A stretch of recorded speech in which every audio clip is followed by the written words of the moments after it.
حضرت سیدنا انس بن مالک رضی اللہ تعالیٰ عنہ سے روایت فرماتے ہیں کہ رسول خدا سرور انبیاء صلی اللہ علیہ وآلہ وسلم نے ارشاد فرمایا کہ شعبان المعظم کو شعبان کیوں کہتے ہیں؟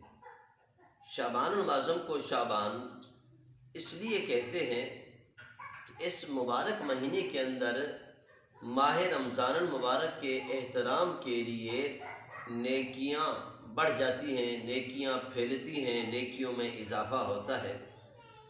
اور ماہ رمضان المبارک کو رمضان اس لیے کہتے ہیں کہ اس میں گناہ گاروں کے گناہ جلا دیے جاتے ہیں۔